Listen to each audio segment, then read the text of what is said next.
wabarakatuh. Waalaikumsalam warahmatullahi wabarakatuh. Dan salam dan bahagia untuk kita semua. Yang terhormat Ibu Kepala Sekolah dan wakilnya, yang terhormat Dewan Guru SMPN 12 Bogor yang sempat hadir. Alhamdulillah, selaku hamba yang beriman, sudah sepatutnya kita memanjatkan puja dan puji syukur kita kehadirat Allah Subhanahu wa Ta'ala, karena berkat limpahan rahmat dan rahmatnya kita semua dapat berkumpul di ruangan guru ini dalam rangka pemenuhan kegiatan kami, dalam rangka sosialisasi apa yang kami dapat dari pembelajaran kami saat kami mengikuti program Guru Benar. Salawat beriring salam kita sampaikan kepada Allah Subhanahu wa Ta'ala, semoga tercurahkan kepada Nabi besar kita Nabi Muhammad Sallallahu Alaihi Wasallam yang telah membawa kita dari zaman jahiliyah, dari zaman kebodohan menuju zaman yang serba modern dan penuh dengan teknologi seperti yang kita rasakan pada saat ini. Bapak-bapak, ibu-ibu sekalian, pertama yang saya sampaikan terima kasih atas kesempatan dan waktunya sempat menghadiri acara ini. Kemudian mohon maaf kalau kami mengganggu waktu tugasnya, mengganggu kewajiban dalam melaksanakan profesinya. Menurut kami cukup penting untuk menyampaikan apa yang kami dapat. Di sini kami bukan mengajari, kami hanya selaku orang-orang yang menerima terlebih dahulu.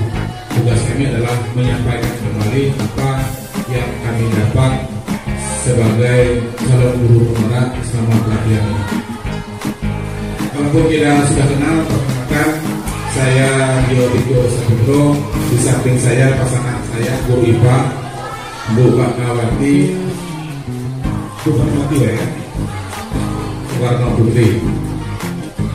Kami di sini calon guru penggerak angkatan 6 di bawah asuhan fasilitator Bu Aisyah Maulidah dari Jawa Timur, kemudian pengajar praktiknya Pak Mawati dari SDN Udang Abang, Saringan.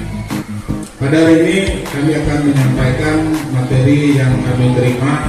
Dalam hal ini yang ditekankan adalah budaya positif. Tetapi terlebih dahulu nanti saya sampaikan terlebih dahulu, nanti dilanjutkan oleh Bu Fatmawati. Saya menyapa Bapak Ibu, selamat datang pada guru hebat. Saya yakin semuanya di sini adalah guru-guru hebat. Di sini ada Bapak Ibu sedang sedia. Saya yakin pasti guru ini hebat dan profesional dan semangat untuk menjadikan murid kita menjadi seorang yang beriman, bertanggung jawab, mandiri dan kritis. Ini adalah ajakan saya. Mari belajar bersama, berkolaborasi, saling mendukung demi mewujudkan disiplin positif di SMP di 12 Bogor. Jadi tujuan kita ini adalah sebagai rekan sejawat itu mendukung dan berkolaborasi. Itu yang diutamakan. Selanjutnya saya akan menyambung tentang materi yang telah disampaikan tadi, sedikit mengulas lagi. Di sini belajar tentang filosofi pendidikan di Belajar Wawancara, di mana setelah awal kami belajar di sini itu mindset kami itu dikembalikan lagi ke awal menjadi guru. Karena yang tahu kita guru adalah hanya menyampaikan materi, apa yang di buku, apa yang kita dapat selama perkuliahan itu kita sampaikan sesuai dengan di buku. Tetapi tujuan utama kita adalah karakter siswa yang diinginkan. Itu adalah filosofi pemikiran Belajar Wawancara. Kita di sini sebagai petani dan murid kita sebagai benih-benih yang ingin kita jadikan sesuai dengan bakat dan minat. Di mana Belajar Wawancara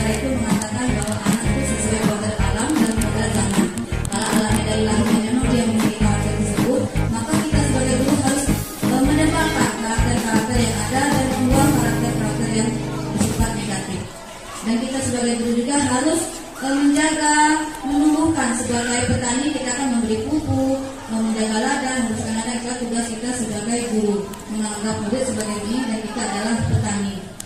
Lanjut Pak Dia. Ini modul-modul yang kami pelajari selama CGP sebulan ini. Kurang lebih 2 bulannya ada disiplin positif, ada kebutuhan dasar manusia, ada motivasi perilaku manusia, posisi kontrol, keyakinan kelas, dan yang terakhir adalah ketiga restitusi. Bapak Ibu tahukah ini siapa? Ya, ini adalah Ki Hajar Dewantara. Mungkin Bapak Ibu kenal bahwa Ki Hajar Dewantara ini sebagai Bapak Pendidikan Nasional yang dilantik oleh Presiden Soekarno kita. Beliau lahir pada tanggal 2 Mei tahun 1889 dan beliau meninggal pada tanggal 26 April 1959. Dan tanggal kelahirannya kita peringati sebagai Hari Pendidikan Nasional Indonesia. Beliau inilah yang berjasa dan yang dikenal dengan semboyannya yaitu Ing Narso Suntulodo, Ing Madia Lamukarso, Peduli Handayani. Yang di depan contoh, yang di tengah memberi semangat dan yang di belakang memberi dorongan. Itu yang kami bahas selama modul 1.1 ini. Pemikiran kita dikembalikan lagi tujuan utama kita sebagai pendidik. Lanjut. Nah, ini yang sudah dijelaskan Pak Dio dan saya tadi. Nah, di sini ada profil pelajar Pancasila. Yang kita kenal sekarang adalah kurikulum merdeka.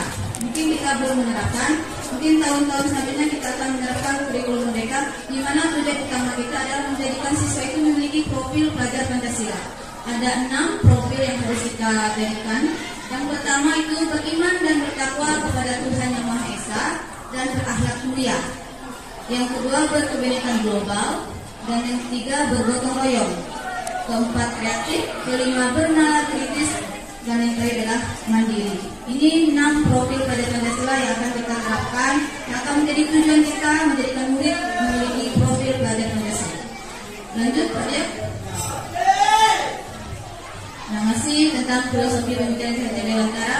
Salah satu yang dilakukan oleh guru dalam membantu siswa tumbuh maksimal memiliki profil tersebut, maka adanya yang namanya budaya positif. Nah, budaya positif ini yang harus berpihak kepada murid, sehingga perlu adanya kegiatan atau suatu usaha yang dinamakan disiplin positif. Apa itu disiplin positif? Nah, disiplin ini seringkali dikaitkan dengan hukuman ya. Kita mendisiplinkan anak dengan memberi hukuman, sehingga anak tersebut tidak nyaman. Timbul ketidaknyamanan antara anak. Inilah yang salah satu sisi negatif dari disiplin yang berbentuk hukuman. Lanjut ya. Nah, sebagai pendidik tujuan kita ini menciptakan anak-anak yang memiliki disiplin diri sehingga mereka bisa berperilaku dengan mengacu pada nilai-nilai kebajikan universal dan memiliki motivasi intrinsik. Nah, motivasi dari diri sendiri bukan dari ekstrinsik. Nah, kalau kita memberikan hukuman itu berarti dia motivasinya dari luar atau ekstrinsik. Sedangkan yang kita inginkan sekarang adalah motivasi dari dalam diri anak. Anak itu sadar melakukan ini atas kesadaran diri sendiri. Nah, disiplin positif ini kita buat biasanya melalui dari tingkatan terkecil, yaitu membuat keyakinan kelas. Ini biasanya bukan tugas wali kelas saja, tetapi seluruh guru mapel itu membuat keyakinan kelas. Apa itu keyakinan kelas? Kalau dulu itu peraturan kelas. Misalnya anak datang tepat waktu, membuat tugas, mengerjakan waktu tepat waktu, mengerjakan tugas tepat waktu. Nah, itu biasanya berupa peraturan. Tetapi sekarang yang dianjurkan itu membuat keyakinan kelas. Isinya hampir sama dengan peraturan, tetapi ini lebih bersifat universal. Ya. Sebelum kita membuat keyakinan kelas, kita terlebih dahulu mengetahui apa sih kebutuhan yang harus dimiliki seorang anak atau kebutuhan manusia. Yang pertama itu yang bertahan hidup, seperti makan, minum, sandang, pangan, itu kebutuhan dasar ya. Yang kedua kasih sayang dan rasa diterima. Seorang murid ini biasanya membuat perilaku negatif, ada yang butuh perhatian. Misalnya ada anak berbuat salah, ada tujuan tertentunya, itu dia ingin mendapatkan perhatian dari seorang guru. Bisa jadi kebutuhan nomor 2-nya dia tidak terpenuhi di rumah, makanya dia membuat tindakan negatif sehingga dia ingin memperoleh perhatian dari seorang guru. Penguasaan ini biasanya seorang anak atau seorang murid itu di sekolah menampilkan sikap merasa egois, menang sendiri. Nah, itu berarti kebutuhan nomor 3-nya dia kurang terpenuhi. Nah, kebebasan. Nah, biasanya ada anak yang main di kantin. Selama jam pelajaran ada anak main di kantin. Nah, mereka ini berarti kebebasan, kebutuhan kebebasannya kurang dipenuhi. Dan yang terakhir kesenangan. Nah, anak-anak itu sekarang posisinya pada masa bermain. Jadi sambil belajar, sambil bermain itu yang kita anjurkan. Nah, motivasi perilaku manusia. Motivasi itu berupa dorongan. Ini yang kita bahas motivasi pada murid kita di sekolah. Ada motivasinya berupa untuk menghindari ketidaknyamanan atau hukuman, seperti yang dijelaskan pada mereka datang karena takut dihukum, atau mereka mengerjakan ini karena ingin mendapatkan imbalan. Nah, yang terakhir itu harus yang terbaik itu menghargai nilai-nilai kebajikan diri sendiri. Misalnya dia belajar karena dia ingin meningkatkan kompetensi diri sendiri, berarti dari dalam diri sendiri. Faktor intrinsik, bukan faktor dari ekstrinsik dari luar untuk menghindari hukuman atau menerima imbalan. Ini tadi sudah juga dibahas sama video. Nah, ini ada yang salah sedikit ya Bapak Ibu. Konsep disiplin dengan identitas gagal. Di sana bukan gagal, ini salah pengertian identitas sukses ya. Konsep disiplin bisa sukses apabila melalui konsekuensi dan restitusi. Itu yang saya akan pelajari. Apa itu konsekuensi? Apa perbedaannya dengan restitusi? Apa perbedaannya dengan hukuman? Apa dengan perbedaannya dengan imbalan atau pemberian? Konsekuensi itu adalah penguatannya berupa jangka pendek. Misalnya, seorang anak tidak membuat PR. Hukumannya biasanya Bapak Ibu, buat jurnal PR, silakan menghormat tiang bendera selama 10 menit. Itu hukuman. Nah, itu tidak selaras dengan apa yang dibuat anak tersebut. Mereka tidak membuat PR, tetapi kenapa hukumannya bersumbat? Nah, itu tidak sesuai. Kalau konsekuensi, mereka tidak membuat PR. Konsekuensinya mereka membuat PR di sekolah, tetapi tugasnya ditambah lagi atau 3 kali dari pekerjaan rumahnya. Itu konsekuensi.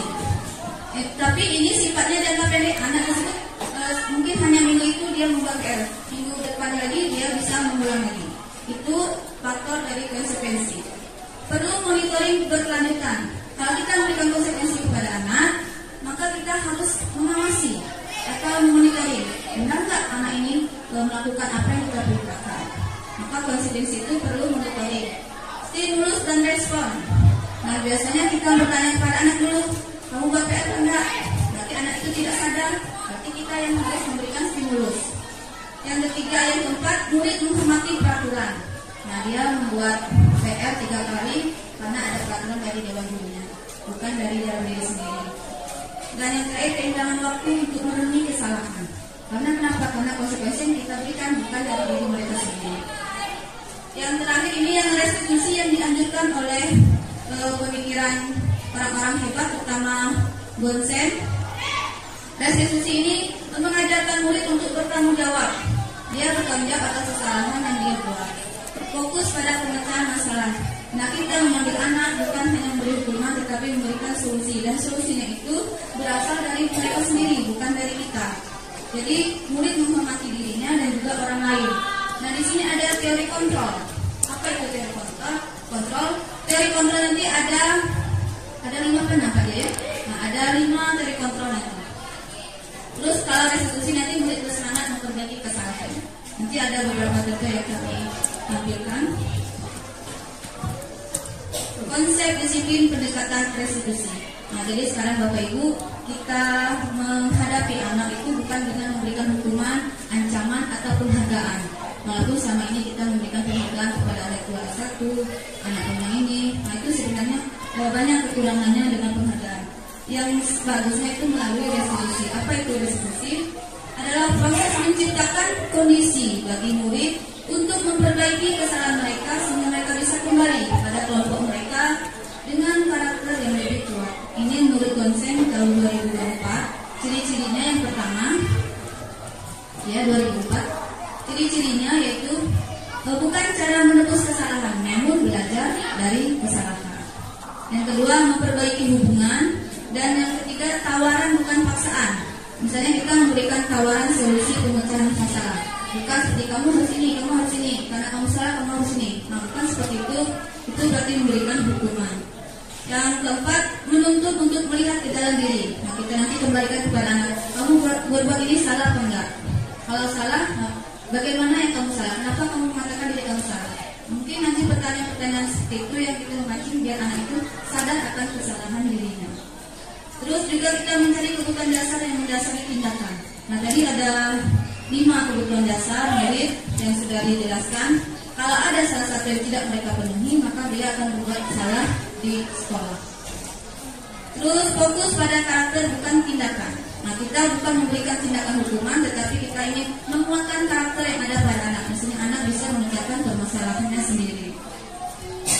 Menguatkan dan fokus pada solusi. Nah, kalau restitusi itu prosesnya itu untuk menguatkan anak dan fokus pada solusi. Anak dikuatkan lagi mentalnya supaya dia tidak grogi dengan kawan-kawan, tidak merenung diri, merasa terjauh dari kawan-kawan, makanya kita fokus pada pemecahan solusi. Nah, ini ada contoh kasus siswa yang sering tidak mengerjakan PR. Sudah saya jelaskan tadi, kalau hukuman biasanya guru suruh anak tamat bendera selama 10 menit. Itu tidak sesuai dengan apa yang mereka perbuat. Mereka salah tidak mengerjakan PR, tapi hukumannya menolak bendera. Itu sudah tidak sesuai. Dan ini akan menyakiti murid dan juga akan mungkin merasa benci kepada gurunya. Nah, guru marah dan murid menjadi takut. Nah, itu akibat dari hukuman. Kalau konsekuensi, nah guru memberikan konsekuensi untuk mengerjakan PR saat istirahat atau dikenakan sebanyak 3 kali lipat. Ini sudah sejalan dengan perbuatan salahnya, tetapi ini juga butuh monitoring dari gurunya. Dan sifatnya ini jangka pendek, dan minggu ini dia buat, minggu depan lagi mungkin dia bisa mengulangi. Itu dari konsekuensi. Yang restitusi, nah ini yang dianjurkan, guru menanyakan keyakinan kelas. Berarti sebelum ini kita harus membuat keyakinan kelas di dalam kelas atau selama proses pembelajaran yang kita ambil. Di sini guru bersifat terbuka dan siswa menghormati dirinya dan orang lain. Misalnya keyakinan kelas yang kita buat saling menghormati dan menghargai. Maka di sekolah atau di kelas mereka menghormati sesama teman-temannya. Nah, di sini ada 5 posisi kontrol. Nah, kira-kira Bapak Ibu baca di sana ya. Ada penghukum, ada pembuat rasa bersalah, ada teman, ada pemantau, dan juga ada manajer. Kira-kira selama kita menjadi guru, posisi mana kita di sana? Apakah sebagai penghukum, teman, pembuat rasa bersalah, pemantau, atau manajer? Kira-kira Bapak Ibu berada di posisi yang mana? Teman, Penghukum, teman, pemantau. Penghukum bisa, Teman bisa, teman bisa, pemantau bisa. pemantau bisa. Ada nggak yang sudah mencapai posisi manajer? Emang apa itu posisi manajer? Apa itu penghukum? Nah, kita lihat. Yang pertama penghukum. Ini biasanya seorang guru itu mengarahi anak, menunjuk-nunjuk anak, menghardik-hardik. Itu contoh dari posisi penghukum. Yang kedua itu ada membuat orang lain merasa bersalah. Nah, pada posisi ini guru ini bersalah lembut, tetapi menyakitkan hati anak. Misalnya, ya kamu terus yang berbuat salah, selalu kamu yang di sini, selalu kamu yang datang ke ruang guru, masuk datang. Nah, itu berarti kita sebagai seorang pembuat orang merasa bersalah. Posisi, nah ini kata-katanya. Contoh kata-kata seorang guru di posisi pembuat orang lain merasa bersalah. Ibu sangat kecewa sekali dengan kamu. Berapa kali Bapak harus memberitahu kamu ya? Gimana coba kalau orang tua kamu tahu kamu berbuat begini? Selama ini saya sering berkata seperti ini kepada anak-anak. Berarti saya sebagai pembuat orang lain merasa bersalah. Mungkin dalam hati anak ini merasa, wah saya salah. Tapi dia tidak ada efek jerah. Masih mengulang lagi menanyakan. Yang ketiga, lanjut yang ketiga, teman. Posisi kontrol sebagai teman. Nah, ini biasanya guru tidak menyakiti murid. Gurunya ramah, biasanya menyapa murid. Tetapi ada kelemahan kalau kita sebagai teman. Kenapa? Karena kalau murid sudah menganggap kita teman, maka murid akan melakukan kalau ada kita. Tapi kalau tidak ada kita, dia tidak mau mengerjakan. Itu contoh guru sebagai teman. Kata-katanya misalnya, ayo bantulah demi bapaknya. Ayo ingat tidak, kamu ingat nggak bantuan bapak selama ini? Ya sudah, kali ini tidak apa-apa, nanti ibu bantu bereskan. Nah itu kalau sebagai teman, tidak ada jarak antara murid dengan guru. Tetapi kelemahannya, murid akan kecewa dan berkata, saya pikir bapak atau ibu teman saya. Murid merasa dikecewakan dan tidak mau lagi berusaha.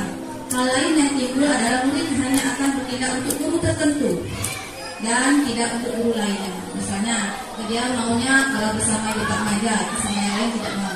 Itu contoh guru sebagai contoh. Nah, kalau sebagai pemantau, ini berarti memantau, monitoring, mengawasi. Dia mengawasi setiap murid yang berbuat salah. Misalnya, ada anak yang terlambat, nah, datang ke guru piket. Nah, guru piket kalau sebagai pemantau begini, kamu terlambat, karena kamu terlambat, kamu dihukum sesuai dengan peraturan kita yang ada, yang terlambat ke cleaning membuang sampah. Nah, itu sebagai pemantau. Nanti kalau sampahnya tidak bersih, ibu suruh ulang lagi. Nah, jadi kita itu sebagai pemantau, kita melihat apakah ada membuang sampah atau tidak. Sesuai dengan peraturan sekolah, itu posisi pemantau. Lanjut, sebagai posisi yang terakhir yaitu manajer. Posisi yang dianjurkan untuk menangani sikap murid, yaitu di mana guru berbuat sesuatu bersama murid, mempersilahkan murid mempertanggungjawabkan perilakunya, mendukung murid agar dapat menemukan solusi atas permasalahannya. Namun bila kita menginginkan murid-murid kita menjadi manusia merdeka, mandiri dan bertanggung jawab, maka kita perlu mengacu pada restitusi yang dapat menjadikan mereka seorang manajer bagi dirinya sendiri.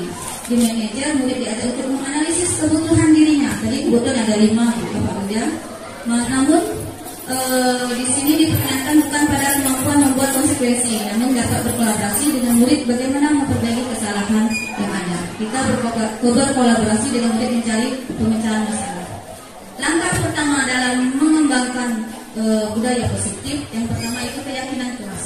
Apa itu keyakinan kelas? Adalah salah satu disiplin positif yang bisa kita terapkan dalam membangun budaya positif di sekolah. Dengan adanya keyakinan kelas di setiap kelas, diharapkan dapat mewujudkan tujuan pendidikan yang berorientasi pada profil pelajar Pancasila. Lanjut, apa sih langkah-langkah dalam membuat keyakinan kelas?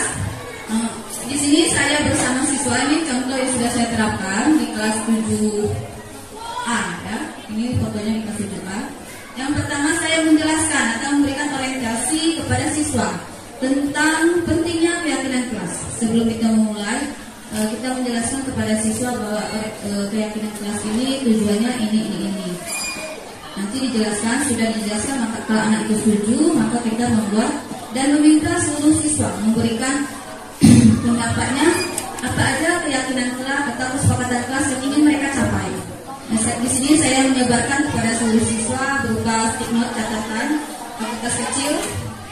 Jadi semua siswa nanti memberikan pendapatnya di kertas, kemudian nanti kita dibacakan di depan kelas. Nah, sudah dibacakan di depan kelas, nanti ditempel, nanti dipilih di antara beberapa pendapat itu. Nanti biasanya ada yang sama. Misal, Bu, datang tepat waktu. Bu, kami tidak suka ada keributan selama jam pelajaran. Bu, saya maunya seseorang itu meminta izin kalau meminjam buku. Nanti pendapat anak-anak itu ada yang sama. Kalau ada yang sama, nanti kita mengambil kesimpulan dari seluruh pendapat tersebut. Maka kita ambil beberapa, boleh 5, boleh 6. Kalau bisa jangan banyak-banyak. Di sini saya contohkan, saya mengambil 5 dari seluruh pendapat siswa itu. Saya ambil 5 keyakinan kelas. Yang pertama, berdisiplin waktu. Itu contoh keyakinan kelas. Yang kedua, hidup saling menghargai dan menghormati. Jadi kalau mereka ingin dihargai, maka mereka harus menghargai orang lain. Kalau mereka ingin dihormati, maka mereka harus menghormati orang lain. Ini sudah dijelaskan juga pada saat diskusi membuat keyakinan kelas. Yang ketiga, bertanggung jawab dalam menjaga kebersihan. Nah, seringkali anak ini berkeluh kesah, Bu, doa jalan piket, ini baik. Bu, doa jalan piket, ini baik. Nah, itu solusinya kita membuat keyakinan kelas. Nanti kita tanyakan kepada anak, keyakinan kelas mana yang tidak kamu jalankan. Misalnya keyakinan kelas di kelas kami itu ada 5, berarti yang tidak sesuai dengan kesalahan saya adalah keyakinan nomor 3. Nah, kalau kamu tidak melaksanakan nomor 3, apa solusi dari kamu biar kamu menjalankan keyakinan tersebut? ya Bu, minggu depan saya akan membersihkan. Mungkin solusi seperti ini yang kita harapkan dari anak, bukan kita yang memberikan solusi, tetapi anak itu sendiri. Yang keempat, bersemangat dan tertib dalam mengikuti pelajaran. Nah, biasanya pas mau belajar ada aja anak-anak yang ribut di sudut-sudut. Biasanya anak cowok ini. Nah Bu, kami tidak suka kadang dia manggil-manggil nama orang tua. Nama orang tua kami dipanggil-panggil. Berarti mereka tidak menghargai dan menghormati dan tidak tertib selama proses pembelajaran. Orang membuat diskusi, mereka manggil-manggil nama orang tua. Berarti di sana mereka harus tertib dalam mengikuti pelajaran. Yang nomor 5, saling membantu dan bekerja sama. Nah, di sana kemarin itu di kasus 7A itu ada anak yang merasa dikucilkan oleh temannya. Karena kenapa? Karena mungkin mereka merasa anak tersebut tidak mampu, tidak sama dengan mereka, maka mereka kucilkan, mereka tidak mampu terima. Nah, solusinya kemarin, Bu, berarti kami harus saling membantu. Walaupun dia beda-beda, tapi karena kita satu kelas, maka kami harus saling membantu. Nah, berarti kita membuat keyakinannya saling membantu dan bekerja sama. Ini salah satu contoh keyakinan kelas yang bisa dibuat. Terus bagaimana pembentukan keyakinan kelas? Nah, saudara-saudaranya ini seperti ini, Bapak Ibu ya. Kata-katanya itu lebih abstrak dari peraturan. Kalau peraturan kan terlambat datang ke sekolah, maka poin pelanggarannya 50. Nah, itu kalau peraturan. Tapi kalau keyakinan itu kata-katanya lebih abstrak. Misalnya saling menghormati, saling menghargai, tidak ada bersifat hukuman atau peraturan. Terus berupa pernyataan universal. Dia menghargai secara umum, menghargai banyak, menghargai sesama guru, sesama murid, sesama temannya. Lanjut, dibuat dalam bentuk yang positif. Kata-katanya positif yang membangun. Nah, sedikit saja agar mudah diingat. Jadi kan saya ambil 5. Jadi kalau nanti kebanyakan sampai 10, 20 itu nanti yang susah. Kita ambil aja sedikit. Nah, kalau saya coba kemarin 5 keyakinan kelas. Sesuai dengan kondisi kelas dan sekolah akan mudah diterapkan. Nah, kelas 7A tadi sudah saya jelaskan bahwa dia membeda-bedakan temannya. Nah, jadi kondisinya seperti itu, maka diambillah kata keyakinan kelasnya saling membantu dan bekerja sama. Semua warga itu terlibat, maksudnya di kelas itu seluruh siswanya terlibat dalam membuat keyakinan kelas. Kalau kita ingin membuat di sekolah itu bisa Bapak Ibu kita rapat tentang visi-misi keyakinan kelas itu bisa saja dibuat di sekolah. Lanjut, segitiga restitusi. Ya, ja. Nah, langkah-langkah dalam menyelesaikan masalah menggunakan segitiga restitusi itu adalah tahapan tindakan kita untuk membawa siswa menaati keyakinan kelas yang sudah kita buat. Tahap-tahapannya ini ada 3. Yang pertama, menstabilkan identitas. Yang kedua, validasi tindakan yang salah. Dan yang ketiga, menanyakan keyakinan. Nah, keyakinan tadi yang sudah kita buat itu ditanyakan kembali. Lanjut Pak Dia.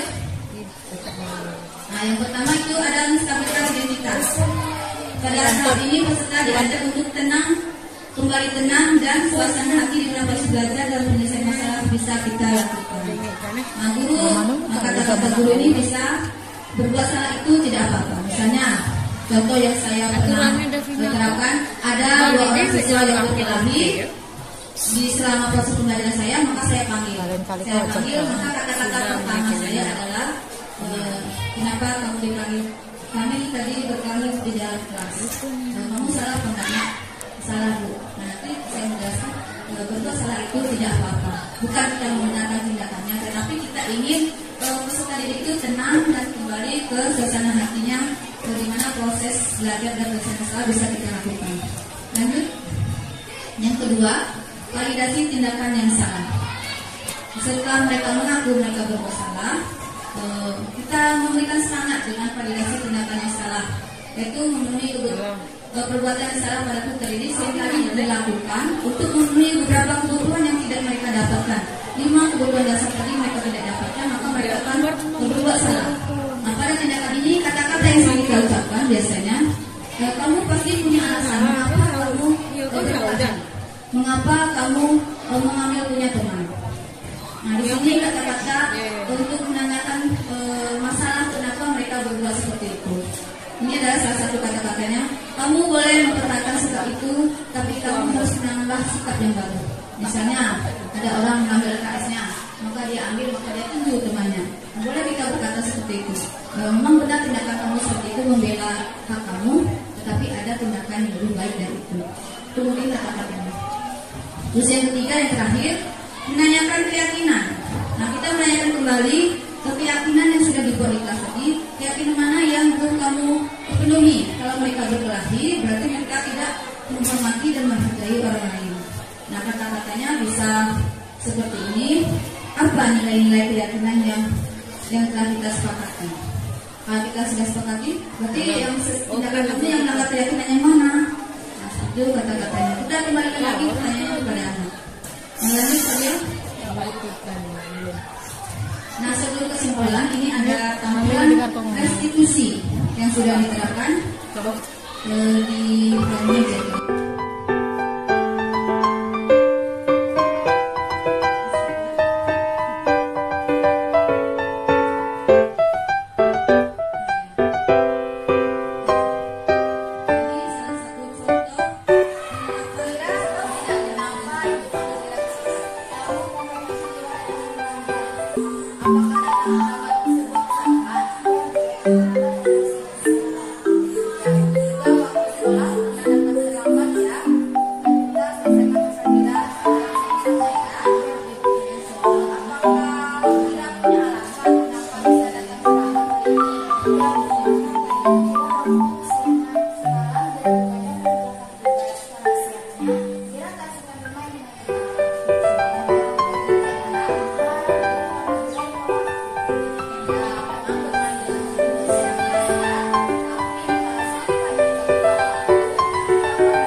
Dengan demikian, kalau ada pertanyaan bisa kita didiskusikan.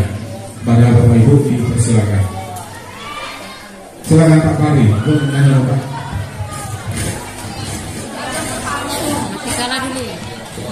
Yang pertama dan yang terakhir boleh.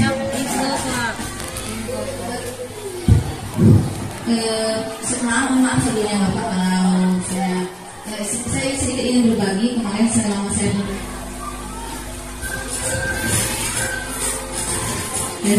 ternyata memberikan penghargaan atau imbalan kepada murid itu tidak sesuai atau karena sifatnya nanti akan ada hal-hal negatif yang akan timbul.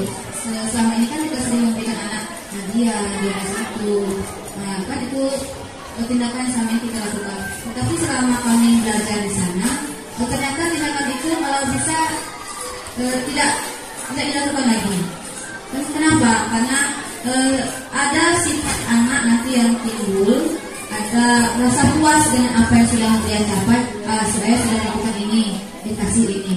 Nah, mereka tidak ingin kreatif lagi, mereka tidak ingin menambahkan lagi seperti itu. Nah, ini menjadi tantangan bagi kamu. Kenapa tidak boleh seperti itu? Ya, Pak Alan mau bertanya, silakan.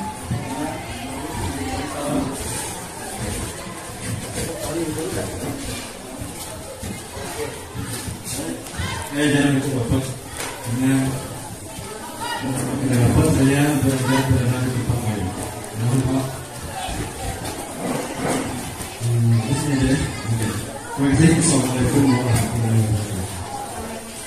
Alhamdulillah, ini sentosa dan masyarakat dari Bali, wa ala alihi wa sahbihi Allah.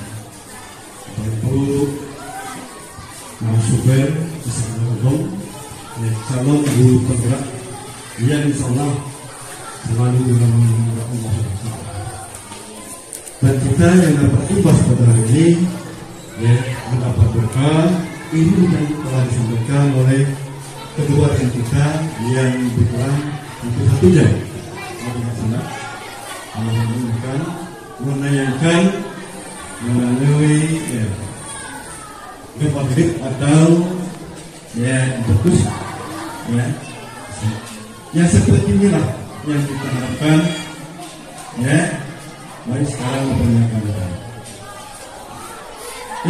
kalau Rasulullah tadi mengatakan telah membaca buku-buku ataupun dapat informasi dari orang-orang terdahulu, khususnya Bapak Ibu tidak dilakukan ada tiga bentuk ayat itu yang namanya dua aja lupa. Nah itu semboyan ataupun ajakan yang dia tak apa mungkin lagi. Sama dengan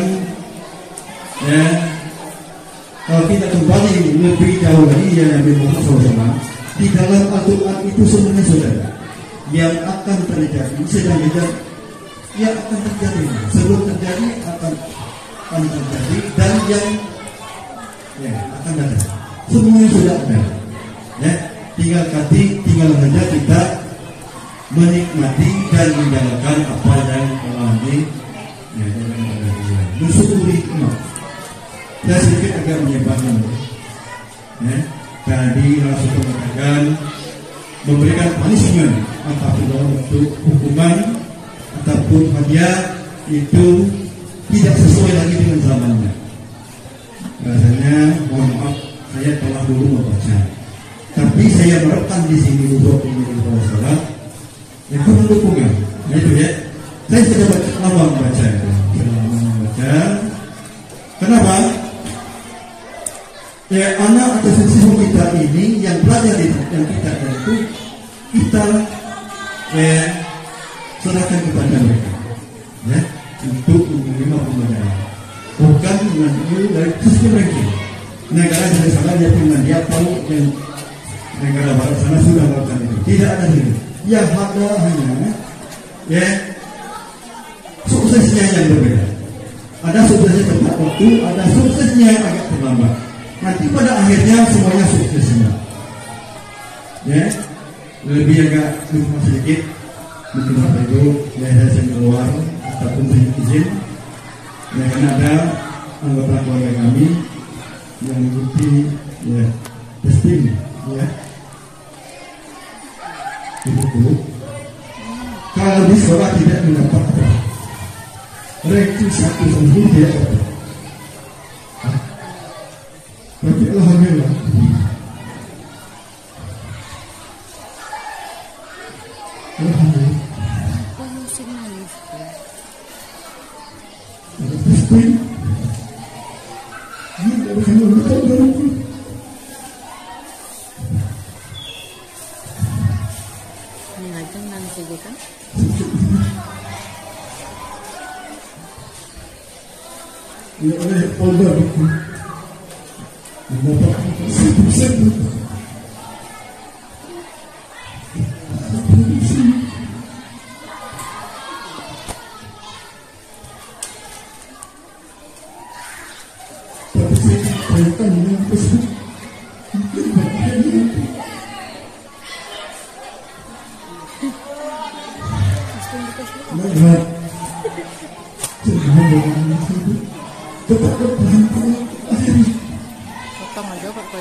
Kita pun kita mendapat peringkat 1 di sini. Lebih dari tingkat nasional itu. Saya mohon mengerti mungkin pada minggu depan pokoknya begitu apa fungsi bisa bertahan dengan kepentingan nasional. Kalau saya yang ada di masuk betul ya, karena sakit kena mengirim keluarga beberapa keluarga berbeda dengan yang lain. Itu sejelas ceritanya. Jadi anak kita ini tidak mendapatkan tinggi sekolah. Nah, pas pada waktu tes pertama di Bengkulu, itu tuh di kota sih. milik sekolah, tapi tidak seperti di sekolah. Karena apa? Satu-satunya putra itu, putra Komisi Bengkulu, nah sebelumnya kita tes di para TNI juga dapat tingkat 1, tapi terjadinya ya tidak sesuai dengan kita minta. Tes yang awalnya yang dikasih tes jasmani dan posturnya tidak diikuti. Nah akhirnya itu kembali pada tes pertama Polri. Pada saat ini yang alhamdulillah masih jadi saudara Muhammad Zana menjadi seorang itu warahmatullahi wabarakatuh. Tapi nanti gaji lebih rendah gitu. Waalaikumsalam. Selama kan dari sama aja. Terima kasih atas saran dan motivasinya kita. Ya, kita selaku manusia biasa ya, bisa melaksanakan sesuai kehendak kita. Apapun itu kita di sini satu keluarga, apapun yang apa kegiatan apa kami selalu mendukung. Walaupun prosesnya ada dalam bentuk hubungan moral, ada yang langsung memberikan support, ada yang memberikan dalam bentuk doa. Jadi di sini kita adalah keluarga. Apapun itu kalau memang penting ya kita di sini bersama-sama memajukan sekolah kita. Baiklah, terima kasih sekali lagi Pak Wan. Mungkin kami juga mohon maaf kalau ada hal-hal yang kurang berkenan selama ini. Apapun itu tugas kami adalah guru dan selaku Ustaz teman sejawat. Mohon maaf jika kami selaku teman sejawat kurang berkenan, selaku bawahan kurang berkenan, itulah kami. Tetapi dalam hati kami kita adalah keluarga. Baiklah, terima kasih Pak Fahri, silakan. Ini ke ET kak. Maksudnya tuh warga punya ditolongi, anaknya alhamdulillah Tadi kayak begini kayak duduk.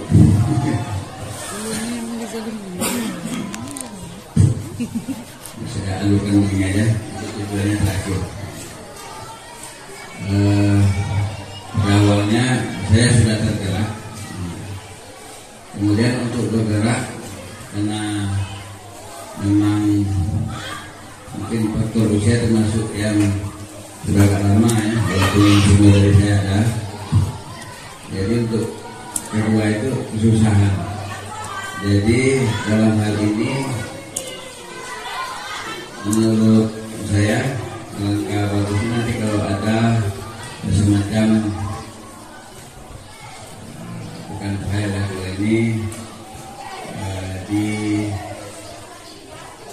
fotokopikan apa ya, jadi bisa baca gitu. Karena daya tangkapnya sudah sama dengan yang muda lagi. Mungkin pihak sekolah bisa fotokopikan pertanyaan tersebut lanjut. Mungkin kalau kegiatan ini nantinya dibagikan baca. Jadi itu untung sudah saya mau menanyakan segitiga tadi itu kepada dia sudah tergerak untuk bergerak. Kebetulan pas Pak Wan baru berdiri ada ditampilkan. Saya bacakan cuma tadi sekilas pula belum selesai, belum mati lagi. Jadi kalau ada semacam teksnya yang diperkopikan atau diperbaca itu agak mendukung. Jadi itu yang saya rasakan. Apalagi yang lain tadi itu sekilas saja. Lalu di pemikiran saya mungkin nanti ini besok ada dibagikan. Bukan saya kalau file saya bagikan filenya. Kalau saya mungkin dibagikan fotokopinya. Nah, karena kalau sudah tergerak terputus itu kan mau bergerak bayar ya. Nah, itu saja bagi saya. Ini bagus. Dan cuma ada satu hal lagi tadi. Ini dulu sudah pernah juga bahas ini, tapi ada mengkotak-kotakkan kelompok-kelompokan pembahasan di materi yang lain.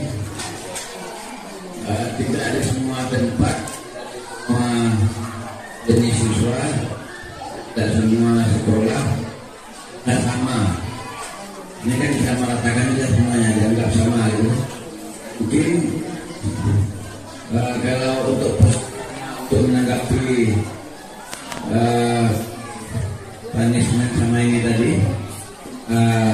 untuk bagi siswa yang sangat jauh sekali, mungkin kita mengulang-ulangi ini. Mungkin tugas guru sudah dilakukan itu mungkin 15 kali, siswa belum berubah, bukan lagi. Itu maksudnya dalam hal tadi itu. Kalau untuk siswa yang bagus, kita akan ngasih tahu siswa itu sudah paham, kemudian sejalan dengan kita dalam hal tadi itu. Kalau siswa bermasalah, tidak boleh hukuman dan tidak boleh dikasih hadiah. Itu mungkin kesimpulan dari saya ya. Lagi yaitu materi tadi yang berhubungan ini, tidak siswa yang bersalah tidak boleh itu, yang bagus tidak boleh dikasih hadiah. Khusus kepada yang siswa yang bersalah, ini akan menjadi beban berat bagi guru ketika melindungi siswa yang bermasalah. Ini yang siswa bermasalah, kalau sepintas mungkin dalam selama 3 tahun di sekolah ini tidak bakalan berubah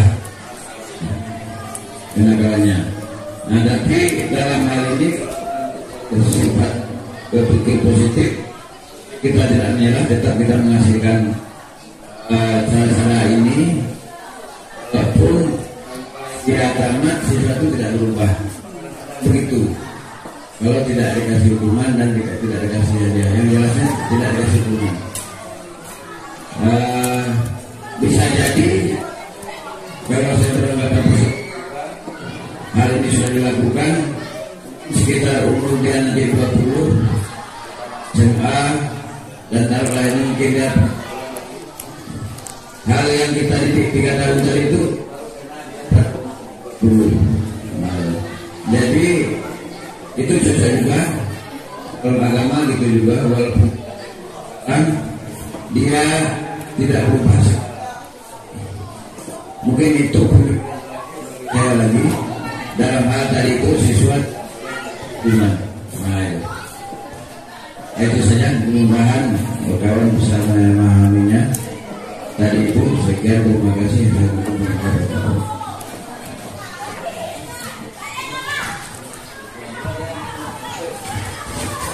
Terima kasih kepada Pak Bari atas sarannya. Mungkin nanti sudah ini besok atau lusa kami fotokopikan filenya khusus untuk Pak Fahri. Ketika yang lain juga ingin fotokopikan, mungkin nanti ajukan saja sama Pak Mas Amadil. Materinya nanti kami fotokopikan atau kami kirim. Nanti juga saya bagikan filenya di grup WA. Dan mungkin juga tantangan kita Pak ya dalam menghadapi kenakalan siswa ini, kalau bisa menerapkan segitiga restitusi. Kalau nggak bisa sekarang, mungkin secara bertahap. Tidak mungkin kita meninggalkan memberi hukuman, tidak berikan hukuman lagi, mungkin secara bertahap. Ada tambahan dari Pak Bil?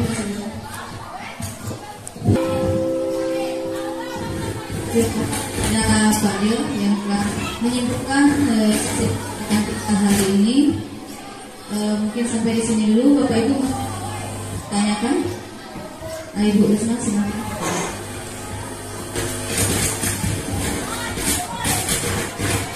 Wah, tidak salah pakai mikrofon. Orang Oh, itu tuh. Ini foto Bang. Ada Bapak Ibu.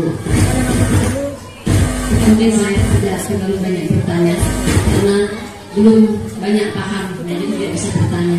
Nah, pertama kali saya mungkin berikan respon buat kita yang sudah berhasil dari calon guru penggerak. Nah, kami berikan apresiasi yang luar biasa buat mereka yang merupakan guru muda yang sanggup dan siap dan telah melewati jenjang pendidikannya dalam mengikuti calon guru penggerak. Ini saya berikan apresiasi yang luar biasa. Kami saja yang sudah mulai tua-tua ini mungkin tidak sanggup untuk menjalankan atau mengikuti calon guru penggerak. Nah, mudah-mudahan dengan hadirnya mereka berdua bisa membawakan aura positif bagi kita semua selaku pendidik ataupun sekolah kita untuk kemajuan sekolah kita ke depannya. Nah, mungkin banyak hal dari ilmu-ilmu yang mereka sampaikan ini membawa manfaat bagi kita semua. Meskipun teori-teori yang sudah mereka pelajari atau mereka dapatkan sudah ada sebagian yang sudah kita lakukan, namun kita tidak tahu teorinya. Nah, untuk ke depan kami berterima kasih tadi seperti kata Pak Dio tadi, menghimbau dan mengajak kawan-kawan mari bersama kita memajukan sekolah kita ini. Berarti sudah disampaikan Pak Dio tadi untuk membangkitkan dampak positif dari kita semua. Mindsetnya kita ubah, siapapun pimpinan kita, bagaimanapun kondisi kita harus berkolaborasi. Tanpa ada kerjasama, mungkin suatu sekolah yang dipimpin oleh seseorang tidak akan dapat berhasil. Nah, mungkin itu saja Pak Dio.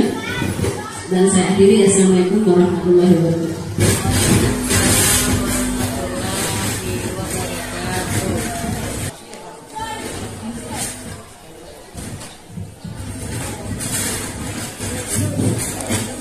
Kalau tidak ada, kami mohon maaf dari kami dan sebelumnya terima kasih atas waktu dan kesempatannya.